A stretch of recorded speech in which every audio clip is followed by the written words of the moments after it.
now listening to The Bradshaw Boys, a podcast where three relatively grown men binge the iconic HBO series Sex and the City.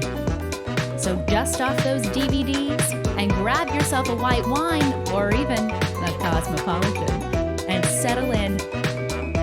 Take it away, boys. Welcome to The Bradshaw Boys, a podcast where three guys watch Sex and the City for the first time ever. Mostly, I'm Cory Cavin. I'm going to cry, man. I'm Kevin James Doyle. My name is Jon Sieber. And no, my name's Gonna Cry. No, I'm kidding. My name's Gonna Cry. And That's your rap name, Gonna Cry. I just want to say, after watching that movie, it makes complete sense why ARP, why Teen's Choice, and why BET would just be shelling out awards for those performances. They covered all the bases. They really did. They really did. We just finished the movie. Yeah, so we just finished. We just watched it. We we've just been watching it all the way through. We just tonight. watched Samantha blow out those candles, the big 5-0, and then we just watched all groups of young people just joyously walk around the meatpacking district, and us sitting in our apartments in quarantine, missing the absolute shit out of New York City. Yep, fuck, completely. Just seeing, dude, how much so many do I good want nights to out. Just go out and get hammered till 4 a.m. and then go just get a couple Starbucks. Oh yeah, so many Starbucks in this movie. Go get Starbucks. How much do you want? How much is the best? Just like being just random drunken night with your friends, and then you're just like at a diner. Dude. It's like they show the girls like walking in, but they're going to be walking out of the Standard, just being like, "Fuck you, Brad," and then go with your girlfriends, and then go to a diner and just like shove shit in your face.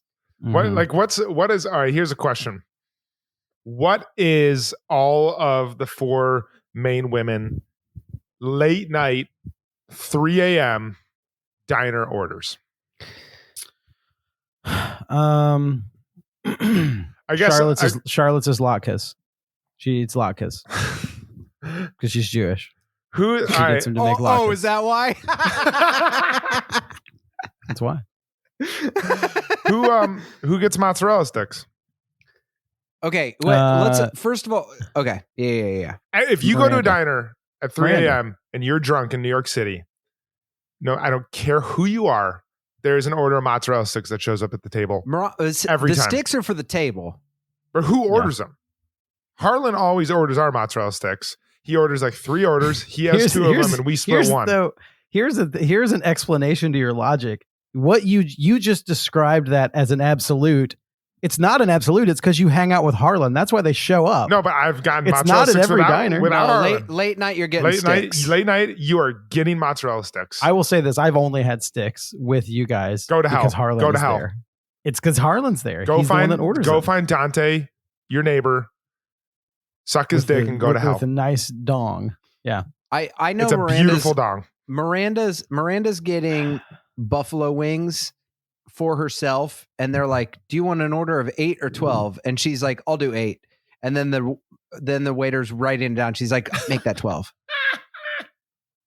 And then she's licking the fingers, just being like, "Yeah, I mean, I haven't talked to him, and I don't want to talk to him." And she's licking her fingers, and then she's also thinking about Steve. Do you think Carrie gets like one of the weird things that's on those diner menus, like leg of lamb with mint jelly? Just I told you guys the steak and eggs conversation, right? When No. I went with a friend on New Year's Day to a diner in New York City, and he ordered steak and eggs, and then he sent them back when they showed up because they weren't done to his liking. Oh my gosh! In the New York City diner, he sent back a plate of steak and eggs. Yeah. Hey. Did he eat the second order that they came out?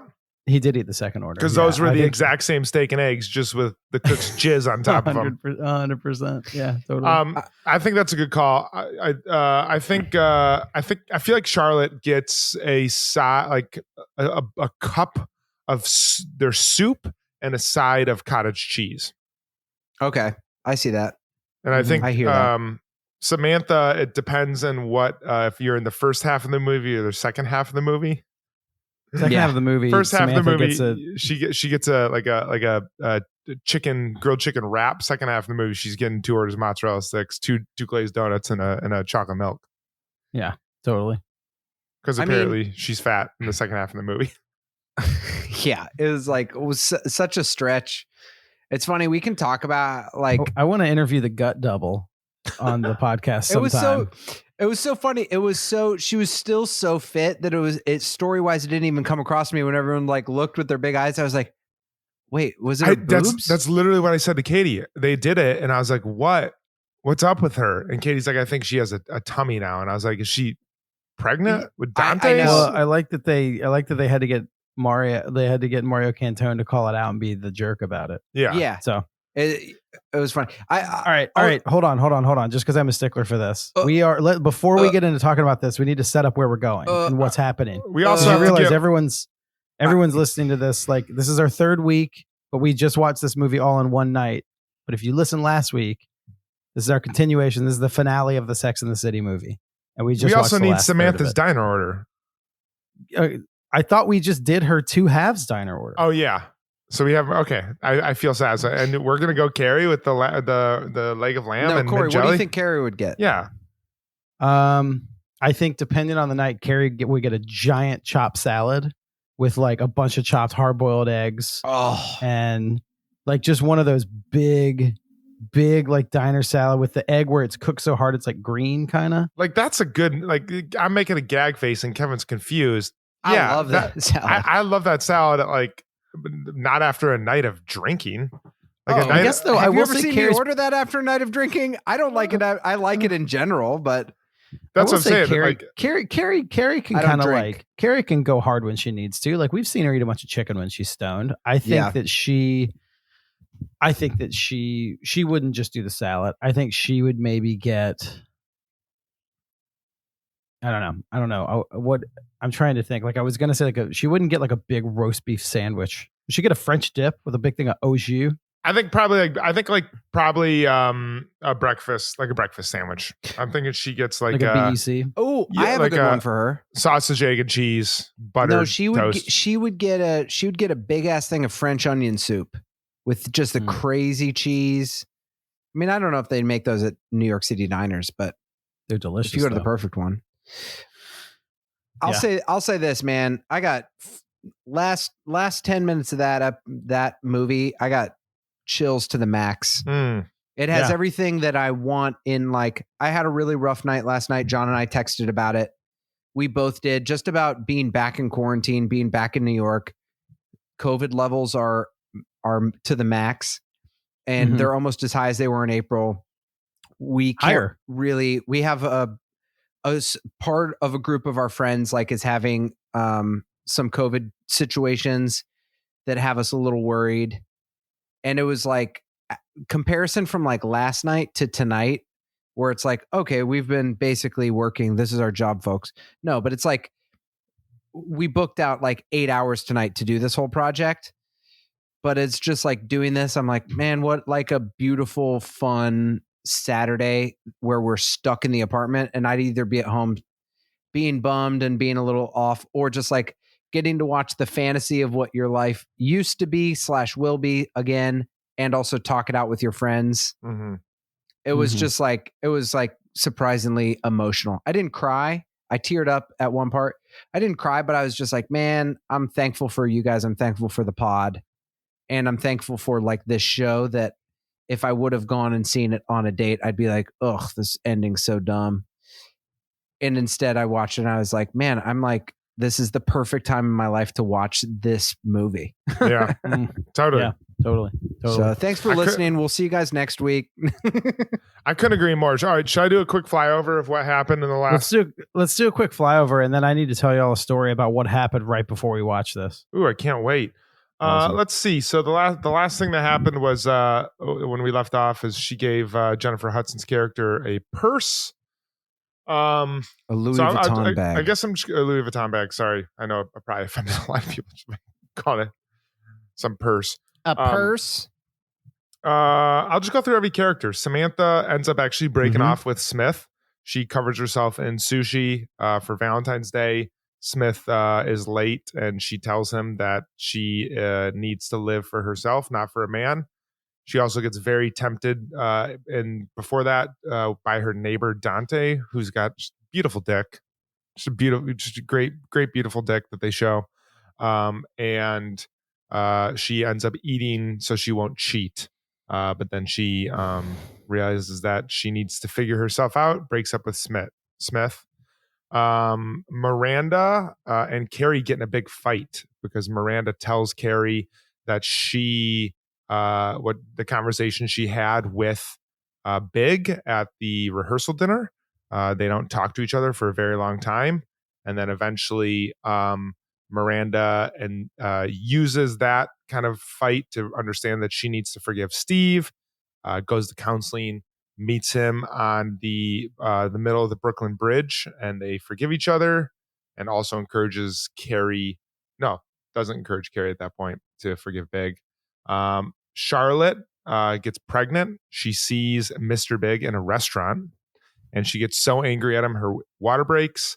Big drives Charlotte to the hospital. They have their lovely baby Rose, and Harry tells Carrie that Big has been writing her, but Carrie doesn't have any letters, no emails.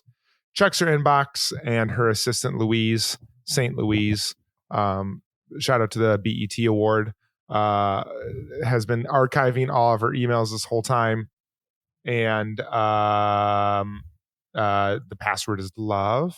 And she finds that Big has just been plagiarizing famous love letters from years past. But that does it for Carrie. She goes back to the apartment, and Mr. Big is waiting for her with some shoes that she left there.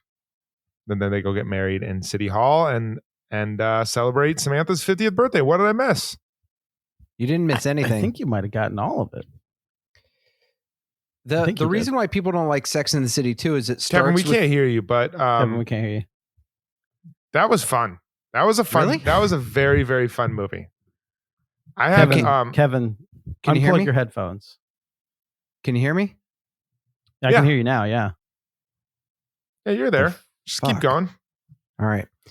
Well, the reason why people don't like Sex and the City 2, the movie, is because it starts with the people that own the estate of Voltaire suing Mr. Big for all his because he writes. Yeah. He's like, I didn't even make money off this. They're like, that's not the point. That's not the point. The point is fair use. And no, you did a great job, John. You did a great job. Hey, Thanks. so when we went to start this, I was a couple minutes late finishing the movie. It's because there was a moment in our last episode that you guys were having a really serious talk, I think, about relationships, something like that. And I don't know if you remember, but I got up and ran away from the microphone for a second. And because you're scared of relationships. No, I'm kidding. I'm scared of relationships. We've talked about this before. I'm non-confrontational. It's No, that's not. it's not true. We're like total joke. That was a joke. That was a joke, Corey. Hey guys. Corey, that was a joke. It's a joke that we could also unpack if we'd like to, but we got to talk about the movie. Hey guys, thanks for really putting me on blast here. Very, very single.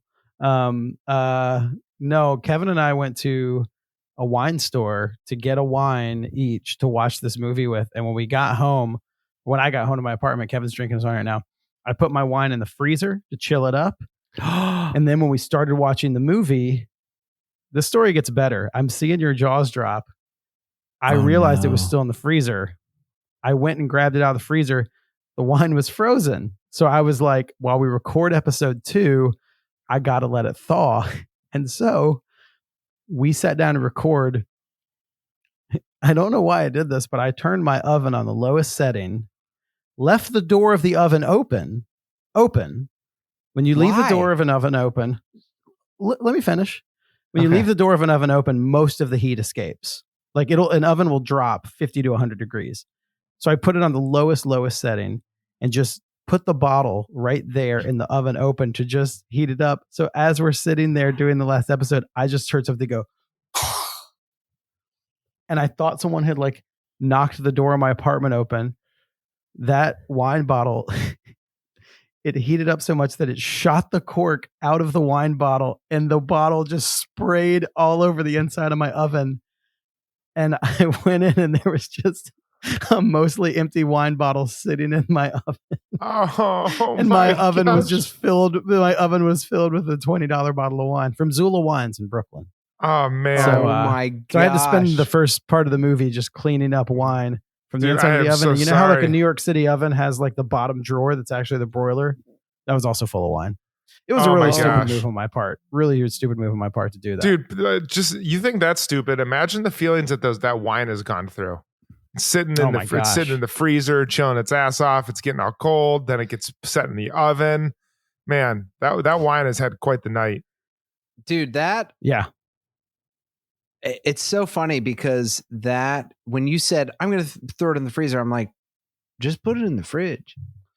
Yeah. I throw it in the freezer all the time, but I set a timer for 10 minutes when I do that. But, Dude, yeah. why do you also become like a person in a saloon Kevin, in a Western Kevin, movie? why did you turn into Sling Blade when you gave me that advice?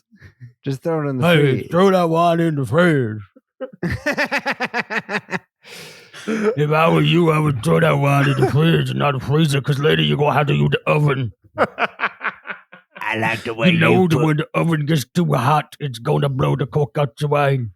Oh my gosh. Okay, let's let's talk Sex in the City, hold the on. movie. I like dark effervescent rosé.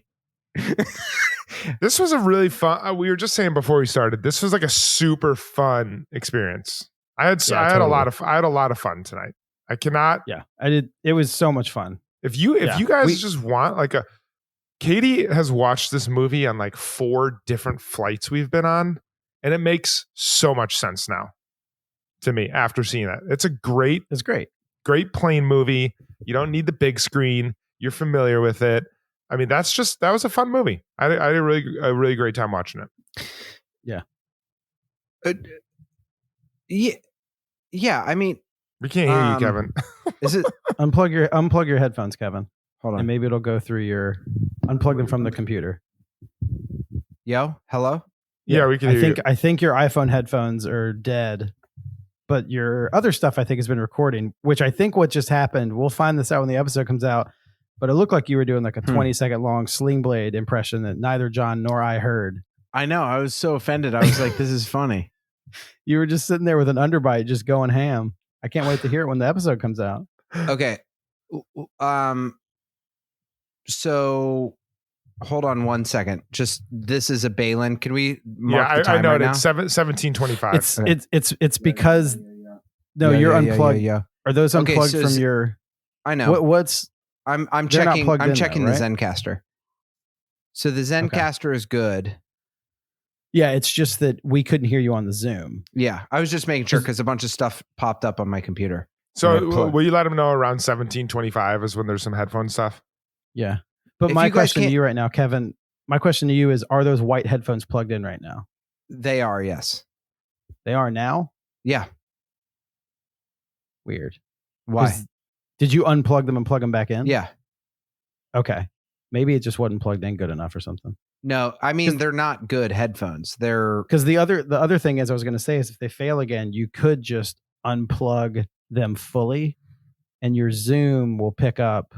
Like we'll just hear you through your computer microphone and this will go to your Zencaster. Us to hear you now, you don't necessarily need these. You could still just do it through your computer onboard mic. yeah. That's what Either I've way. usually been doing. It's just that remember, it's like it would work since we set the things earlier to where it was going through since we set everything as same as system on your Yeah. Zoom. I'm changing my preferences now to USB audio device for microphone. Don't do that on Zoom. Can you hear me now? Yeah. My only fear if you do that is it's going to default it back to what it was. I would just leave it as same as system. I changed it on the Zoom already before you said not to do it. You could leave it as that. I guess since we're already going on, I guess it's already going on Zencaster. It's probably fine. Yeah, I'm looking on the Zencaster and I'm looking at the thing. And it's still doing the microphone. It's not picking up on this anymore. No, it's not. Yeah. Yeah. So let's do that. Based on the wavelength that I see, that's what's happening on Zencaster. Okay. And we should be good. Cool. We good? All right. Yeah. So let's throw back to my Sling Blade impression. Yeah. I thought you guys were just plowing ahead being like, no. No, I was like, that's why I kept saying, do y'all hear static? Because during the beginning, I just kept hearing. I don't think I've ever used these with the mic. I've always done how we have it right now. So, and it seems to be working on the Zencaster based on the wavelengths. So make a note that 21 is when we'll probably be 2050 is when we're getting back into it. Okay. All right. So let me write that down real quick. Let's do 21 actually. Okay. And 21. Then we have 7 seconds. Okay. 17. So 17, 25 around probably a little bit before. Like he should start listening around 17. 17, 15. Mm-hmm. 17, okay, cool. Probably around 7 minutes, 17. 5, 4, 3, 2, 1. So I like the way you listen. I had a headphone thing. Yeah, we had a little technical difficulty, so we're back. We're back now. We're back. Listen, we've been doing 3 episodes in a row. I exploded a bottle of wine in my New York City oven. I have commitment issues. We've covered a lot of stuff. Kevin, okay? Once again, Kevin's headphones aren't working. Dude, Kevin, your headphones are just they're all consistently I will a say disaster. your headphones are such a hassle. You got to get better headphones. You look so hurt that we're saying that too. No, I don't at all. Can you hear me now? Yeah, they're fucking broken, Kevin. It doesn't matter that we can hear you. I used AirPods. I spent fucking $250 on headphones. I'll tell you that. I'll tell you. Fault. That's fucking Tim Cook's fault.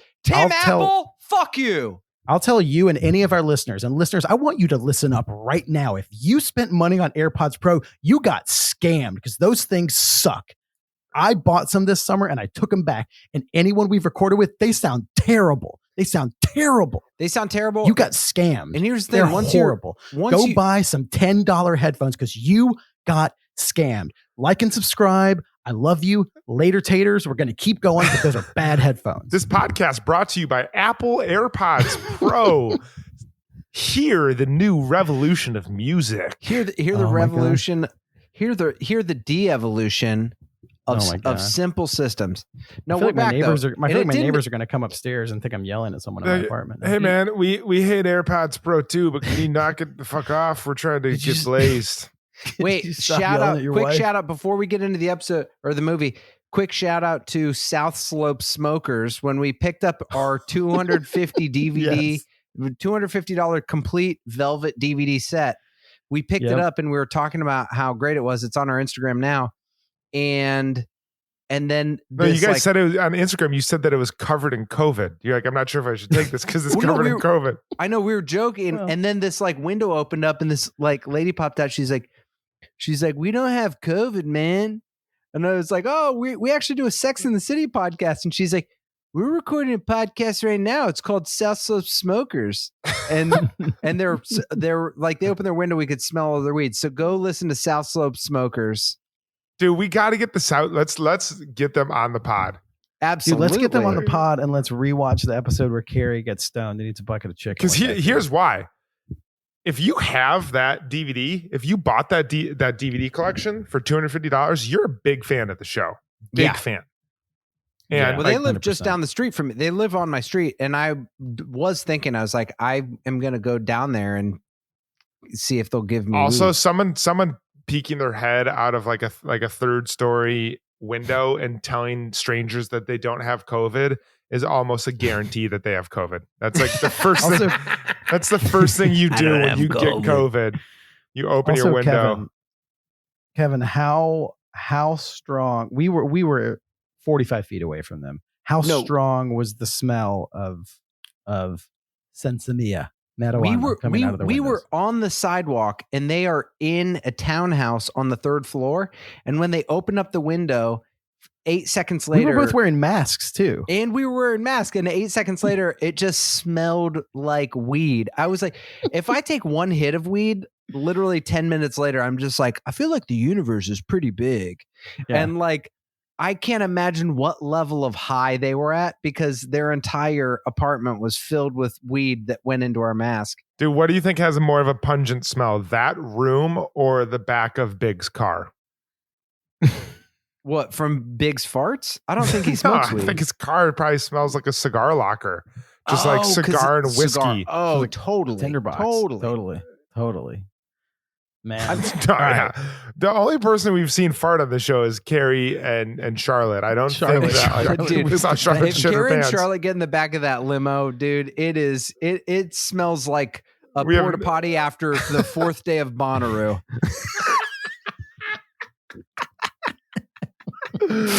Oh my gosh. Dude, Oh and my then God. and we're gonna have SJP and Kristen Davis on, and they're like, oh, I wonder when they're gonna ask us about when Jimmy Choo shoes were featured, and instead we're just gonna be like, yeah, I bet your farts smell gross. And we would be Dude. within our rights to question that because no one at page 6 has ever given a fuck about what is written into the show, which is you guys have bowel issues. Oh, listen, I don't know what people want from a podcast, but they've really gotten to this episode. We have given out all the hits. I mean, this is Yeah. we got a lot of stuff. We've really nailed it. How do we where the movies ended? Like, what do we do? Do we like, let's give it. Let's wrap up some storylines. Kevin made a really good point. You know what? Let's wrap up some storylines. Mhm. Kevin, let's start with Charlotte and Harry because you sent some sent good some texts while we were watching. Yeah. We were finishing this. I think that we can wrap this up quickly. I think that the reason why Charlotte and Harry had the weakest storyline in the movie Oh yeah, this is a good point. is because it was so exceptionally done in the Mhm. series Mhm. that when you're watching the movie, you're like, it would have been a betrayal to their characters to start something brand new. In a way, like once I sent this right before, like they had the kid, but you're like, they were like, Harry had nothing in the movie, which is a bummer, but also he came in and late in the series and crushed it. And then they finally had a child. Like it is beautiful, but it wasn't surprising. And they were kind of, I mean, my point in my text was like, they have nothing. Now that I Right. look back at the whole movie, I'm like, they were the spine that the movie was able to move through, which is like, Mhm. they have a child. They have like, that was the weight of the Sex and the City universe that we were able to glide on, but there was nothing surprising in it. I mean, Harry, their story is also what led Carrie back to Big. That's true. And I sent that That is text true. before that happened. So yeah. So yeah, it was Harry being like, listen, like Charlotte would still be pregnant if Big was, she would be, 60, 70 weeks pregnant by this point. She got so mad that her water broke. mhm. Yeah. yeah. Yeah. Also, I mean, also there's a thing that you would think that there'd be more judgment coming from Harry and Charlotte, especially from Charlotte. Yeah. Yeah. Sure. I think that's super interesting that it's like her hatred towards Big was the most redeemed. Yeah. Yeah, that I think you hit the nail on the head though. That story was so solid and the arc was so complete in the show that there wasn't like a ton of room because you can't have Charlotte get divorced with Harry. You Dude, if can't. Harry would have been like, I don't know, if she had a kid and he's like, I don't know if I want to have a kid, like that would have broken my heart. You can't show that. So like you can't have Charlotte go through any trauma. And that's like when she was like, when she was like, I'm happy every single day in my relationship. And then she had that chat with Carrie and she's like, all these bad things have happened to you. When is the bad things going to happen to me? She's like anxious because she's too happy. I want to be like, Charlotte, you've already had some real shitty things happen. Like your whole thing with Trey was really hard. Your whole thing with not having a kid was really hard. You can just be happy here. Wait, can I ask you a question, John, as the resident happy person on the pod? Just kidding. I'm happy. Corey is too. We're fine. Shut happy. the fuck Yeah, we're up, good. everyone. Jeesh. Is like that was like a real moment for me that I was like, what? It's weird for someone like Charlotte, who's always been in constant flux of wanting to not want. And that's actually not what you want in characters in movies. And so it was great for her to have that. But it is interesting when she said she's happy at least every day. It's weird that happiness doesn't necessarily equal happiness as we think of it. Like, she's still sad. She still has a kid that she has to take care of. That, that part was super interesting. And I actually think not great for writing if we made a whole movie about Charlotte, but was amazing in that it's like the entire series is Charlotte not being happy. Yeah. And now she is. And I don't know. What's your question for me? My question was like, I guess in 30 seconds to a minute or whatever, what is it like when you find someone like Katie and so many questions that literally Cory and I were walking back from Micro Center buying my new computer talking about like what we're looking for in love. You know what I mean? And it's like, that's not a question that you has been in your life for how many years now? But life is still just as difficult for you. It's not like you're like, man, once you figure this out. So I guess my question is like, from a Charlotte perspective, she's got everything. She's achieved everything she wanted, but she seems to have a real contentment that is not based on that is different than what you would think from Charlotte at the beginning of the episode. I guess, what is it like once you found Katie and once you're building your life together? What does happiness on the day-to-day feel like for you? That is not just like, everything's perfect, I'm friends with you. I know that's not true. Well, you've seen Katie and I get in disagreements before when we lived together in the Hamptons. Like, I think it is an absolute pipe dream for someone to be like, we're happy all the time, every time. Like, Katie and I still have conflict. Like, I think conflict is a real natural thing, but like, am I genuinely satisfied and fulfilled? And if I died tomorrow, would I have would I be happy with my life? 100%. I think it's also interesting that I think I was like that before I met Katie, and I think Katie was like that before she met me. I think that was like one of the great things about getting married in our my mid 30s is that like we were so satisfied and happy with who we are as people and what we had accomplished and done, that being with someone like her just multiplied that, just made that more so. So that, I mean, I don't know if I answered your question. I think I think you did. I would not be an interesting character in a movie, probably, because like someone like, Charlotte or Carrie or Miranda have these real issues and conflict that make them more interesting characters. But that's my answer. Yeah. I think though, like when we were talking about this off mic before one of the episodes tonight, and we were trying to figure out what we were saying when we were walking to Micro Center to get your new computer today.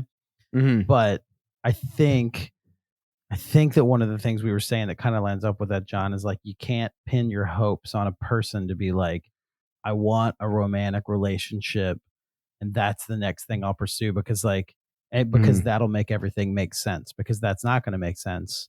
It's sometimes it will, but really, like, I think that's what I was saying is I was like, anytime that you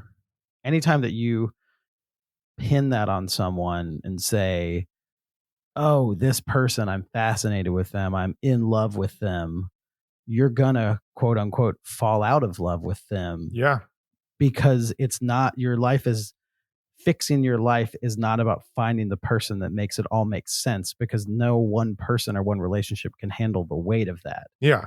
And you realize that life is not about a relationship that makes it click. And I think the thing I was saying is in that book that I read is like, the guy was talking about like, there's so many, he's like, that's such a Western romantic ideal. And he's like, there's so many relationships in like the non-West where they don't talk about falling in love because they never fell in love. they made a decision to be like, I like this person and I'm making a decision to walk beside this person for my life as a partner. And there's no falling out of love because there was never falling in love. We're just committing to partner together. And our life is something we each got to figure out ourselves. And then if we get to a place where it's like, oh, shoot, this person isn't making my life work. It's like, well, that's more on you to be like, there's a struggle you have for something else in your life and you need to face up with that. Yeah. No one else can fix that. Exactly. Someone said that to me when I had gotten out of a really long relationship that was really hard. And a friend of mine, he was like, you realize it's no one's responsibility to make you happy. Like your life's not going to click because you're not sure if they're going to make you happy. Yeah. Like, that's on you, whether you end up with them or not. Yeah. I hate the term falling in love. I think it's like, it's such a damaging concept that like you get swept up in this maelstrom and like, you're just like, oh, I can't help. I'm in love now. Totally, and it's like, it obviously gets exasperated by like, it even happened in this movie where Carrie was reading that book to Lily and she's like, you realize this is a fairy tale, right? Like those are fake and damaging and problematic. And if I ever have a daughter, I will read them to her, but like there are issues with those narratives, I think. No, I think you're 100% right. And also that's where like, if we ever had MPK on, and actually after watching this movie more than ever, I'm like, I understand why different people have been like, he's the game changer in the series. Like Darren Star created it, but it's like MPK brought a level of weight to the show, because one thing that seems crazy to me, it's like you're in a lineage of storytelling that tells people these things can happen, deconstructs it at the same time, but also the way we consume it really does, I think, net towards this is the life that you could have. You know what I mean? Like even in their deconstruction of being like, hey, it's not going to be fairy tale. I've heard about this movie for years, and I thought the entire movie was about Big and Carrie getting married. That's literally like, I've heard about this movie because I did the tours for 10 years. And I thought the entire thing was Big leaving her at the altar in the third act and then them getting used to it. The movie's not about that at all. And that's what I heard. And so even in that, it's like, I think they really deconstructed these notions of love that we have. And I think they're way more in line with realistic versions of love that are told through storytelling. So they're going to be imperfect because you have to hit certain notes in order to tell a story. But I really do think Sex and the City disrupts romantic comedy storytelling.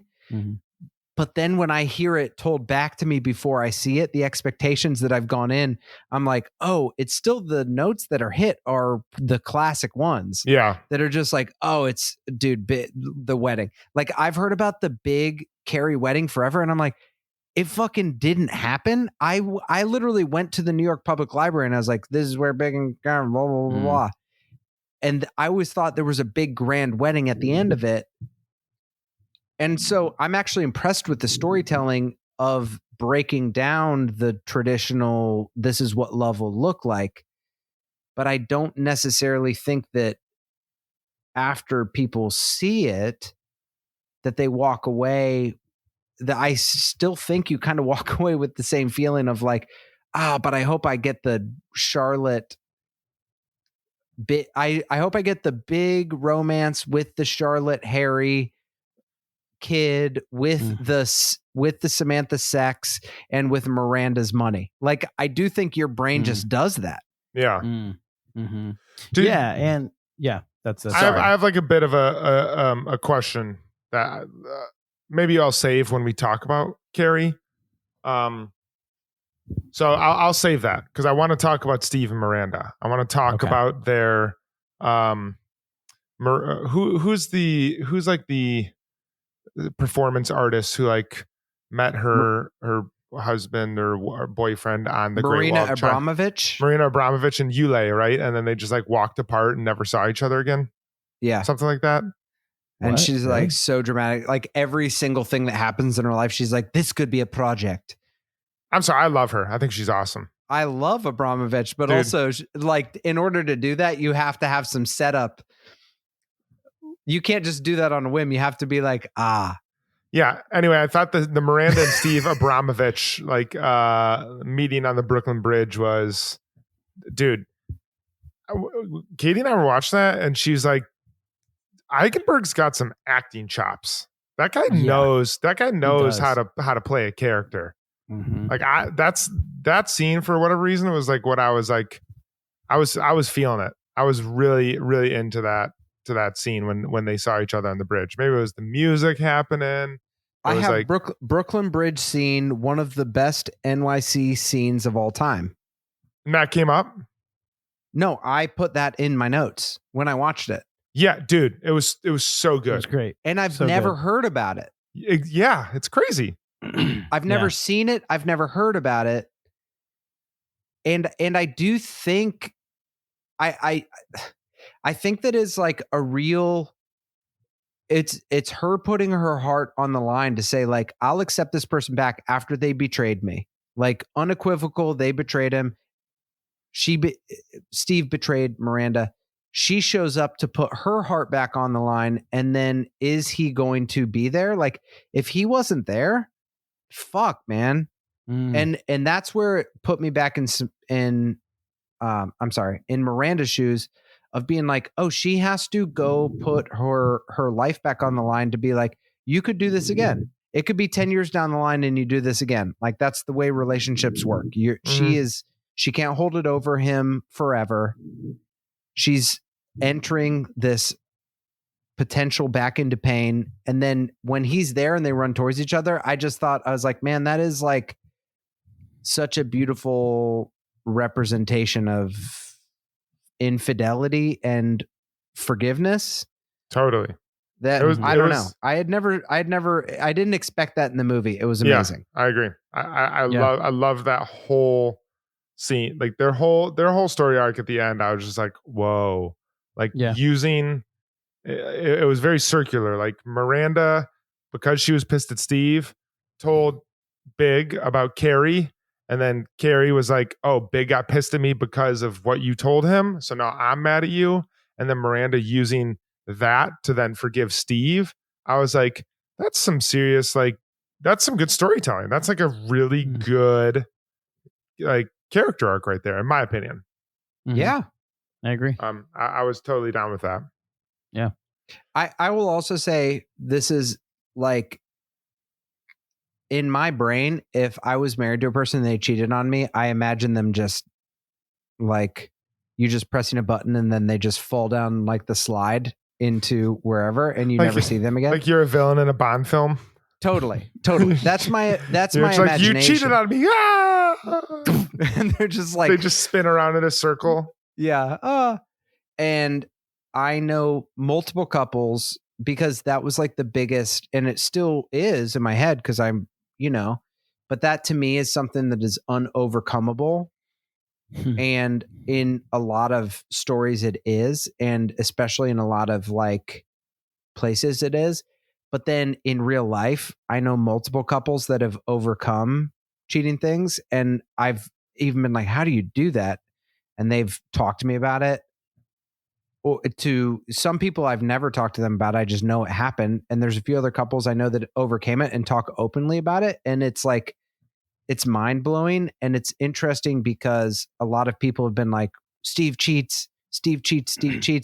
But I really do think that like them coming back together is super realistic because I think a lot of people are like, we have a kid, we have a life together. And you still love the person. It's And not you like still just love the- because someone cheats on you or you all of a sudden are like, I no longer have these feelings that I've had for 10 years for you. Yeah. Yeah. And I have a lot of hope for these made up characters that I really do think that not Steve, like, oh, it wasn't a big deal. Like it was the biggest deal and she was the biggest hurt. But like the way that they went about it and the forgiveness that took place, I think is like can actually happen in real life and is like, it's hard to ever even represent on screen because it's like when you see it in real life, it's like, man, it's amazing and it's crazy. But Yeah. I loved it. I thought it was great. I cried during that part. So What about That's great. Samantha, Dante, and Smith? So Samantha, there's already, what was weird is I was thinking this at some point, and it actually, like, we don't ever really get into the like real life, real or false or whatever Sex and the City drama of like the actresses and the stuff like that. But it was interesting. There's a thing where it's like Samantha's like physically separated from the story. All her stuff is like in LA. She's like away from everyone. And there was like, there's an interesting thing where it's like she's taken out of her life. They make a couple jokes about LA in the movie. Like they say something about like people being happy like once in every 6 months. Yeah. And she's like, I think that's pretty normal for LA. And like you can tell they make some like New York versus LA things. But like I feel like Samantha's like physically separated from them. And I think that one's pretty tough because it is the same thing you're talking about, Kevin, with like us seeing people or like you seeing people, work out things, cheating or whatever, and relationships. The Samantha one is a little scary to me because like that is another thing of life where it's like people are in relationships and they like make a move to somewhere and it's maybe more for one person's career or whatever. And then they're separated from their friends. And then they're like, okay, I'm out here. It's more for you, but I'm building a life. But like now I'm trying to keep the relationship going by covering myself in sushi and being naked and buying a dog. And you can't come home and you don't think it's a big deal. And so like she really kind of gets like put on this island and is like, and it's weird because like the same thing we talked about Miranda in the last pod, maybe where Miranda was like, I changed myself for you. There's kind of a thing where Samantha's like, all right, without consciously doing it, she sort of is forced to reckon with like who she is. And she's like, sex is a big thing for who I am. Now she's seeing Dante just banging it out all the time. And she's like, but I want to be loyal to this guy. And so I feel like she had like it's played for comedy as a lot of times it is for her, but it's like a pretty freaking lonely thing to be like, I'm out of the city. Totally. I'm away from the friends. I think that's also like a really, I'm trying to figure out what I'm trying to say, but like, that's like also like a really realistic and terrifying outcome to relationships, and maybe not terrifying. Maybe there's a lot of hope there. Maybe it's like, they didn't end it in a fight. Like there was no cheating. There was like, I love you, but this is just what I need to do right now. And that's like a pretty mature, I guess, outlook on a relationship. And like you said it in the last pod, like that was a phase of the relationship that was over and she was choosing not to renew it. That subscription has been canceled. And yeah, I didn't see that coming, but it is also very Samantha. Samantha is Samantha. She's not Smith's person. She's not Smith's girlfriend or Smith's agent. She is Samantha Jones. And I don't think a person like that would feel complete as a woman who stays home and makes sushi for someone, which is like what she was trying to internalizing herself as becoming. Yeah, I think one of the best lines in the entire series that I think is realistic is when she says, it's a risk I'm willing to take. Yeah. And that is when you break up with someone, like everyone has judgments around you. Everyone has opinions, all that stuff. But that with Samantha, like that's what it was and it makes me actually worried for her because I'm like, okay, it's your 50th birthday. That's the way the movie ends. Like it wasn't just like, I'm going to be happy motherfucker. It goes back to that line that I think is true, that it's just like, okay, I think she should stay with Smith. I think she should work that shit out and just be like, I want to fuck Dante, but I don't want to. I want that with you. And I need to talk to you about your movie career because like, here's my needs. She leaves him instead. That's fine. These are characters. This isn't real life. But I do think it was really smart to write that and very realistic that it's like there's a risk that she has. Like there's no guarantee that in 10 years she's like, oh fuck, like Smith was the best. Mm-hmm. You know, like that's what it is to break up with someone who's awesome. Mm-hmm. You know, Is that like the no spoilers, but that's like La La Land. That's like the plot of the movie, right? Don't they like happily break? I don't want to spoil the movie, but they like happily break up with each other, and it's like, oh, this is I don't know. Yeah, I haven't seen it in a long time, but I think there's something about a choice to not go back, and then they kind of get a picture of what could have been later. Which happens a lot and is very realistic. Yeah, let's talk about Carrie and Big here. The question I wanted to ask is, do you think so at the very beginning of these three podcasts, Cory, you asked, or Kevin asked, what's the difference between a movie and TV show? And TV shows, there's this concept of return to sameness. The character Jerry is going to be the same at the beginning of every episode and at the end of every episode, and he's not going to change. And the reason that the viewer is going to tune in is because Carrie is always going to be Carrie, Samantha's always going to be Samantha, and so on. Movies, there can be changes in characters. There can be an arc, and a character can change, and the character doesn't have to be the beginning that they do in the end, because they can mature, or they can go on an adventure, or they can change. Do you think that young 30s Carrie that we first met in season 1 would have seen getting married in that suit that she got married in City Hall would have been an acceptable end to a relationship? Hold on. Say that one more time. The scene in the end. She gets married in like that bland suit that like even all of her friends were like, that's very un-Carrie. Yeah. To Mr. Big in just City Hall, New York. There's nothing. I'm not coming down on that if that's what you choose at all. I am all for. I love getting married in City Hall. I think it's great. And I have the worst fashion sense in the world. So I'm not saying like that's wrong what she did. It just seems to me very un-Carrie, and it seems like, was that intentional? And was that to show that the character of Carrie has changed and her priorities are elsewhere, or am I spinning yarn? Here's one thing. I think that's a very interesting point. One thing to point out is that the dress that you're saying is very un-Carrie and is a label-less dress she got at a vintage place was her choice at the beginning of the movie. And everyone questioned that choice. And they were like, what are you going to wear this for? Yeah, because then she got swept up in all the Vogue stuff. So even though the big wedding thing seems very un-Carrie, that dress was part of her personal fashion style, which I would say is part of her as a person. Yeah. So that seems kind of true toward her. But I know what you're saying in the sense that like just going to City Hall, a very unglamorous wedding, is that her? Is she changing for someone, I guess? Yeah. Yeah, it just felt like the Carrie in the first episode of the series.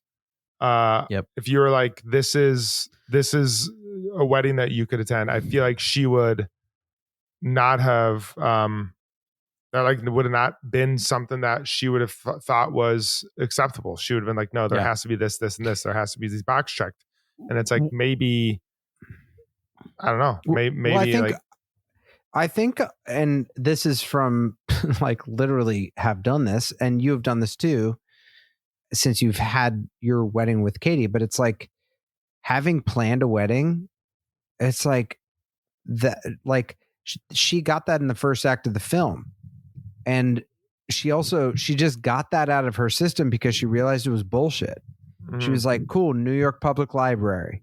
I walked into the space and I love books and I'm a writer and here's what it is. And my friends are there. And then anytime you get to a place like, you know, like how many different things have we all been through in life that you get to it and then you're just like, oh, cool. Like, cool. I'm glad I'm doing this with, I'm glad I'm with my friends. I'm glad I'm doing this. Like being on this the certain stage doing a certain thing, or like having this moment that you think is like going to fulfill you. Like that's a story that we can all learn. And that's what she learned in the beginning of the movie. But that's because that's what she wanted. And I still think she does want it, but she realized that that's not what the relationship of Carrie and Big needed.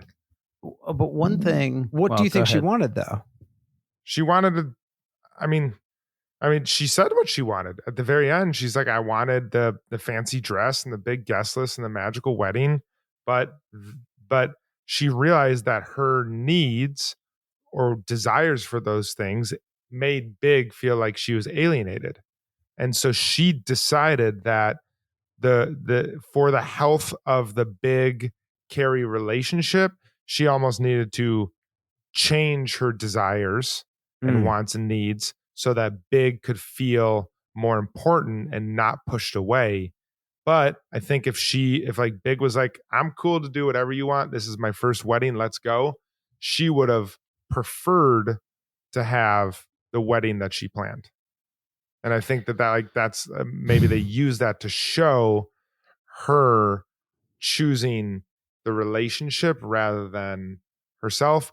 Or I've been hanging out with the South Slope Stoners too much, and I'm just like, I'm making up something. Well, wait, when does she say that thing about wanting the dress and all that? When did she say that? She said it to Miranda at the end, I believe. I would love to go back and hear what she said. I will say, knowing photographers, knowing people with big floral businesses, and having planned a wedding, having gone to weddings, I think the modern the WIC, the Wedding Industrial Complex, is honestly like one of the craziest things in like our modern life that steals from joy post current or pre current and post relationship. That it's like people get engaged and there's an industry for it. People are married, there's an industry for it. And then post, there's a thing after. And then there's the little don't hangover. You sound like the Grinch. No, I'm kidding. no, I totally no, agree with you. I totally agree with you. Okay, because I am pro love, man. I'm pro love, man. I'm I am so pro love, and I am pro get the fucking flowers, get the photographer. It is the same thing. I feel like we've talked about this for 3 years on this podcast, but it's like, it's moderation. It's like, do you want to have sex? Do you want to do drugs? Do you want to any of those things? Like, we've seen it in people. You can have those things in healthy ways and they can eat and destroy your life. In a wedding, and that's like what this movie essentially ended up being about, a wedding and then infidelity, and so sex. But it's like, just the thought of a wedding can like eat you up and chew you out and spit you out. That's like, John, it's insane that you, in your healthiest relationship with the fucking coolest girl of all time, who's like one of our best friends, even apart from you, and you like that, you say on this podcast, like one of your biggest fights had to do with wedding planning, and you guys are very rational people. Mm-hmm. That has nothing to do with you two. That has to do with cultural expectations of what a wedding is. Totally. You know? Mm-hmm. And so I think that the Wedding Industrial Complex is that. And I do think Carrie Bradshaw as a character ultimately needed to get that out of her system and then just be like, this is the guy. He's always been the fucking guy. Yeah. It's not going to be what you guys want. It's Big. We all have these fucking bigs in our lives. Maybe, or we don't. But like, it's not about the wedding. It's about accepting the guy who cheats, who drinks, who smokes, who has money but is a fucking douchebag, and also I fucking love him. I guess what I think is interesting is like, if you're taking the two dresses as the symbols of Carrie, right? Mm-hmm. You have, for lack of better terms, you have the vintage dress, and then you have mm-hmm. the label dress, right? Mm-hmm. And mm-hmm. and you're looking of an authentic representation of Carrie and an inauthentic representation of Carrie.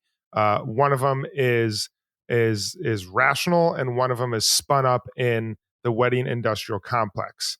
Mm-hmm. Like, that seems like a miss to me that they would use a vintage kind of dingy dress that her friends don't even like as a symbol of authentic Carrie.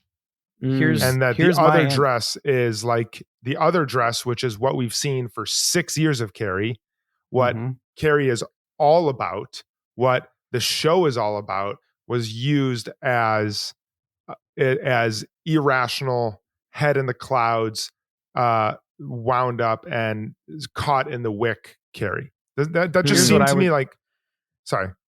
No. I agree with what you're saying. And actually, when you just described it there, I was like, I do think 6 seasons of what we've seen of her, that I see how that can feel like a miss. My take on that, and from looking, I just pulled up the end of the script. I think you were asking, like, a show resets, a movie gives characters basically the opportunity to change over an arc and start at a new place. I think what they were doing there, if you look at the dress, she picked it, it's vintage. Maybe the dress thing doesn't fit, but what I do think is 2 things. One, they're getting to the end of the movie. I don't know if the Carrie thing is just fashion. When you start at the first episode, Friends, I think the what? Friends? Sorry, no. Like her community. It's love. I think it's love in a broad sense, not love in like the real sacrificial sense.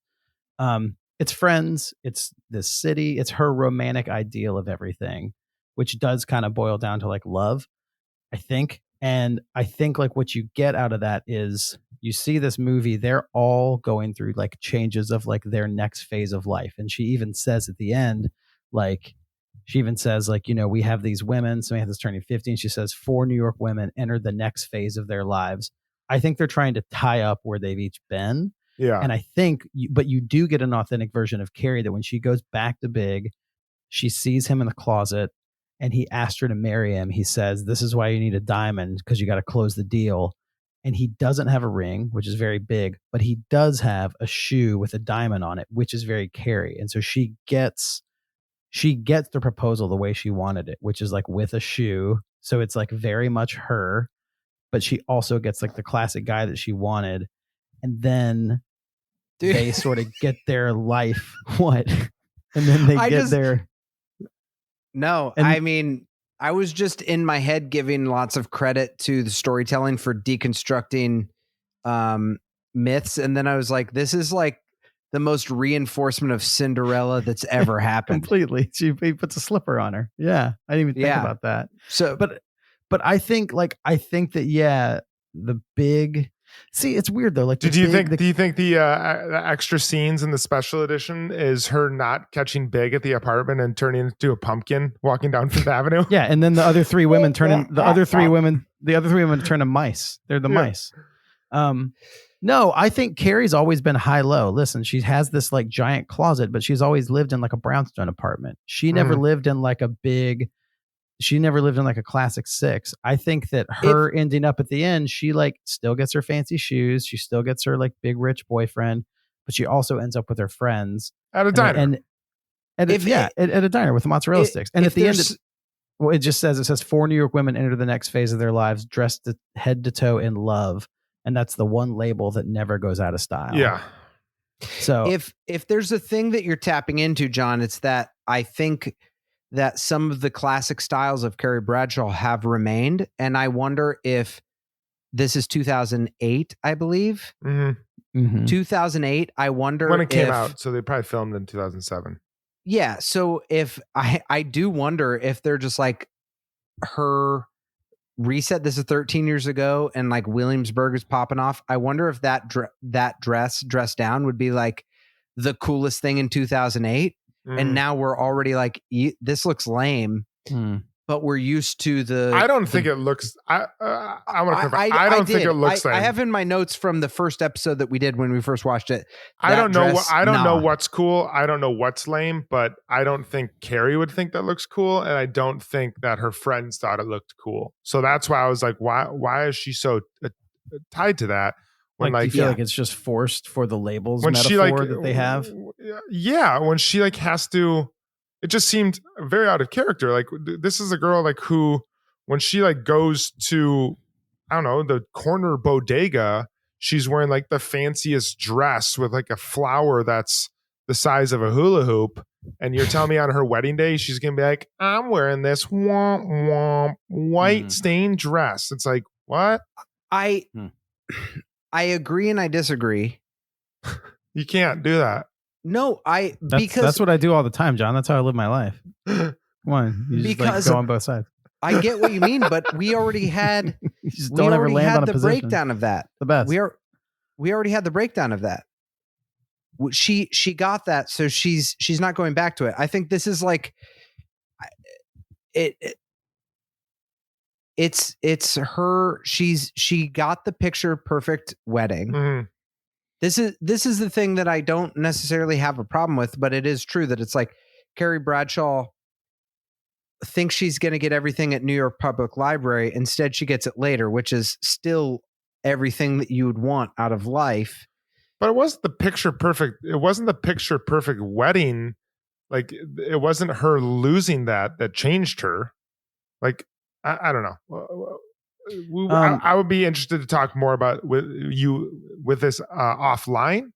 It was big not showing up. That was the issue, not the picture perfect wedding. That like she didn't come to a realization that like, oh, this picture perfect wedding is not fulfilling, which is why I want to do something different. It was her being like, oh, Big didn't show up, which is not fulfilling. And maybe he didn't show up because they're gonna fucking deal with that on like 10-year anniversary in their real lives. They will in real life, that it's just like you choose to be together, and then at a certain point, even after forgiveness, 5 years in, there will be a point that it's like, yeah, you still stole that moment from me. Yeah. I'm sorry that you've been married twice and you've cheated on they are definitely Natalia dealing with that. But interesting. Yeah. We need to, we could, once again, we're in this conundrum where we could talk about these things all night, but we need to give this thing a Cosmo rating and wrap this up. We need to give it I'm giving mine rating. a Cosmo that I then poured into my oven and turned it on high and just cooked a bunch of alcohol. Should we say our Cosmo rating at the same time? I have mine. Yeah, I got mine. 3, 2, 1. 4.75 stars. You had 5 Cosmos? I give it a 5 Cosmos. Yeah. I was very pleased. You have 4.75? I'm gonna change. I'm going 5. This was so fun. I had so much fun. I thought it was great. I will rent a movie theater when COVID is over and invite 100%. listeners to watch this with me because it was so fun. And I want to see everyone on big screen. I want to see Dante's dick on the big screen, and I want to eat popcorn. Dude, and that's the point when we have the movie theater that everyone throws a hot dog at the screen. When Dante's dong pulls out, everyone throws their hot dogs at the screen. This was great. It's going to be so much fun. I watched a Pierce Brosnan movie back when I was in middle school called Dante's Peak, and it was just a prequel to this movie. And it was about a volcano erupting, but now I realize it was about this dude coming all over Samantha. You have to do a picture of Dante in the shower, Samantha looking, and just Dante's Peak, and put it on Instagram. Dude, that's some pretty like meta Sex and the City. People would be like, what? No, I'm 5 too. Come on. This was a 5. This was a 5 Cosmo movie. This was a 5 Cosmo night. I love chatting with you about Sex and the City, and I am so freaking excited to watch Sex and the City 2, the movie. I cannot wait to watch it. There's so many little Easter eggs that I wanted to talk about too that we didn't even get to hit in this. There's so many things. We got to have another discussion. Here's what we'll do. Yeah. We covered the story of the movie. I would if we can come back and do our questions from the fans episode, let's do that. That'll give us some time to clean up some to cover some other bases. Let's do that. Perfect. I love it. Everybody, we've been at this. This has been an 8-hour project, and we've been potting all day. We can't thank you enough. This is honestly like just one of the best nights I think we've had in a long time, just as friends, and it means a lot. When we posted we were doing the movies, we got a lot of messages from people, and we're just thankful that it means a lot to you. to listen to this, especially people that have found our pod through quarantine and everything. And thank you. If you can give us a review on iTunes, that always helps. And if you want to join our Patreon, we have more episodes on our Patreon. And I don't know. This was a special day. This was special. Don't put really wine special. in your oven. We learned that. Yeah, don't put a bottle of wine in your oven to defrost it. That was stupid. Shout out, please like, subscribe, and follow South Slope Stoners. We're going to be having them on the pod soon, and we love you guys. Later, taters. Later, taters. Later, taters. The Bradshaw Boys stars Cory Cavin, Kevin James Doyle, and Jon Sieber. The show is produced by me, Jeremy Balon, and narrated by Katie Sieber. This podcast is part of the Seltzer Kings Network. Check out all their great podcasts at seltzerkings.com. You can find the boys on their socials at The Bradshaw Boys or on their website at thebradshawboys.com. And as always, if you see them in the street, tip your glass. Thanks for listening.